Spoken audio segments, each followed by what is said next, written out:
ভরা মৌসুমে রাজশাহীতে আমের বাজারে নেমেছে ধস। টানা ছুটিতে আম পরিবহন বন্ধ থাকায় থমকে গেছে বেচাকেনা।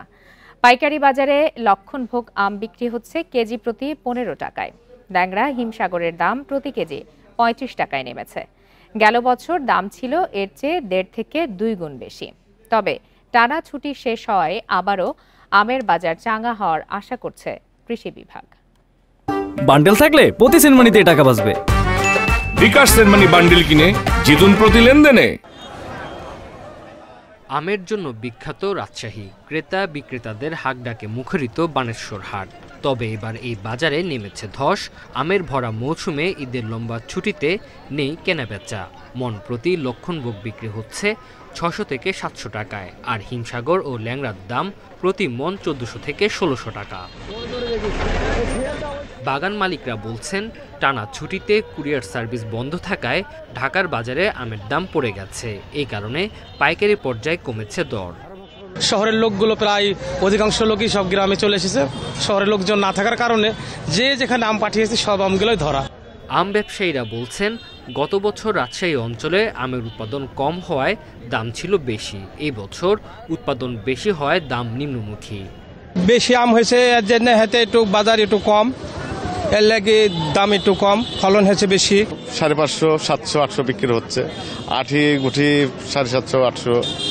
ওই ন্যাংরা 1000 থেকে 1500। বহুত আম আমদানি হচ্ছে, এলেই ধরেন যে সবাই চেষ্টা করছে, আবার অনেক টাইমে দাম বাড়তি হচ্ছে। কখনো ন্যাংরা যাচ্ছে 1000 টাকা, কখনো ন্যাংরা যাচ্ছে 1600 টাকা। গরমে আম দ্রুত পেকে যাচ্ছে, সেই সাথে ছুটির কারণে পরিবহন বন্ধ ছিল। তবে বৃষ্টি হওয়ায় আমের বাজার ফের চাঙ্গা হওয়ার আশা কৃষি বিভাগের। সারা দেশে ছড়িয়ে যাওয়ার কথা ছিল, ঈদের জন্য এটা একটু স্থির হয়ে গেছে এবং আশা করি খুব দ্রুত এটা নিরসন হয়ে যাবে এবং স্মুথলি সেই আমটা সারা দেশে চলে যাবে। রাজশাহীর 9 উপজেলায় 19,500 হেক্টর জমিতে আমের আবাদ হয়েছে। লক্ষ্যমাত্রা ধরা হয়েছে 2,60,000 মেট্রিক টন, যার বাজার মূল্য প্রায় 17,000 কোটি টাকা। Independent news. এ বিষয়ে আরো বিস্তারিত জানাতে এই মুহূর্তে রাজশাহী থেকে যোগ দিয়েছেন সহকর্মী মুস্তাফিজুর রহমান। মুস্তাফিজ, বলা হচ্ছে যে টানা ছুটির কারণে, ঈদের ছুটির কারণে এবারের আমের বাজারে এতটা ধস নেমেছে।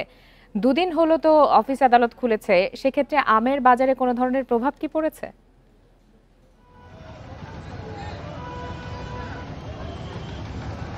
দেখুন, একদিকে টানা ছুটি গেছে, সেই সাথে আবহাওয়াটাও কিন্তু বৈরী আবহাওয়ার কারণে মন্দা গেছে। অর্থাৎ একদিকে যখন ছুটির কারণে আম পরিবহন করা সম্ভব হয়নি, অপরদিকে বলা যেতে পারে যে তীব্র রাজশাহী অঞ্চলের উপর দিয়ে কিন্তু মৃদু তাপপ্রবাহ গেছে, যার ফলে তীব্র গরমে আমগুলো পেকে যাচ্ছে এবং পাকা আম তারা গাছেও রাখতে পারছে না, আবার ঠিক বাজারে নিয়ে আসলেও দামও নেই, কারণ ক্রেতা নেই, যার ফলে বিপাকে পড়তে হয়েছে যারা আম ব্যবসায়ীরা রয়েছেন, যারা প্রান্তিক চাষিরা রয়েছেন, তারা কিন্তু বিপাকে পড়েছেন এবং ঠিক সেই ধকলটা কিন্তু এখনো তারা কাটিয়ে উঠতে পারে নাই। আপনি যেমনটি বলছিলেন, আসলে ছুটি শেষ হয়েছে, এখানে অফিস আদালত খুলেছে, মানুষ যাচ্ছে, কিন্তু ঠিক পণ্যবাহী ট্রাকগুলো সেভাবে যেতে পারছে না এবং সেই সাথে কুরিয়ার সার্ভিস যেগুলো রয়েছে সেগুলো কিন্তু সেই সেবাগুলো দিতে তাদের কিছুটা বিলম্ব হচ্ছে, যার ফলে এখনো রাজশাহীর যে আমের বাজারে বাইরের যে মোকাম থেকে যারা আড়তদাররা আসেন তারা কিন্তু সেইভাবে এখনো আসেনি, যার ফলে কিন্তু আমের দামটি এখন পর্যন্ত নিম্নগামী। অর্থাৎ এখন যদি বলা যেতে পারে যে আজকে হিমসাগর বিক্রি হয়েছে 1600 টাকা, ন্যাংরা বিক্রি হয়েছে 1500 থেকে 1600 টাকা, কোথাও 12 থেকে 1300 টাকা পর্যন্ত আমরা বিক্রি হতে দেখেছি। একইভাবে বলা যেতে পারে যে যেখানে লক্ষণভোগ যেটি বলা হচ্ছে সেই আমটি সর্বনিম্ন দাম সেটি বিক্রি হচ্ছে 6 থেকে 700 টাকা মন বিক্রি হচ্ছে এবং এই আমটি দেখা গেছে অনেক কৃষক তার বাগানেই ফেলে রাখছে, কেননা যে এই আমগুলো গাছ থেকে নামাতে তাদের যে লেবার খরচ সেটিও কিন্তু উঠে আসছে না, যার ফলে তারা হয়েছে গাছের আমটি গাছে রেখে দিচ্ছে যে অটোমেটিক পেকে যেন আমগুলো ঝরে যায়। ঠিক এরকমও হচ্ছে, অনেকেই গোখাদ্যে পরিণত হয়েছে এই যে লক্ষণভোগ যে আমটি কথা বলা হচ্ছে।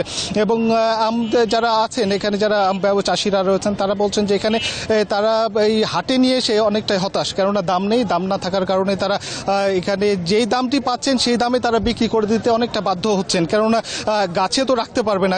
একদিকে গরম আবহাওয়াটি এখানে আবহাওয়াজনিত কারণে তারা এখানে রাখতে পারছে না, আবার বাজারেও দাম নেই, অনেকটা ক্ষেত্রে বাধ্য হয়ে যে দামটি পাচ্ছেন সেই দামটি বিক্রি করে দিচ্ছেন এবং এখানে যারা মৌসুমী ব্যবসায়ী রয়েছেন অর্থাৎ মধ্যস্বত্বভোগী যারা রয়েছেন তারা কিন্তু আবার এই দামটি ধরে রাখছেন, যার ফলে এখানে আমের যারা ব্যবসায়ী প্রকৃত যারা চাষি রয়েছেন তারা কিন্তু তাদের যে প্রকৃত দাম থেকে তারা বঞ্চিত হচ্ছেন এবং তারা বলছিলেন যে তাদের যে উৎপাদন খরচ সেটি কিন্তু উঠে আসছে না, কারণ গাছ পরিচর্যায় যে খরচটি হয়েছে সেটি কিন্তু উঠে আসছে না যারা আম চাষিরা রয়েছেন।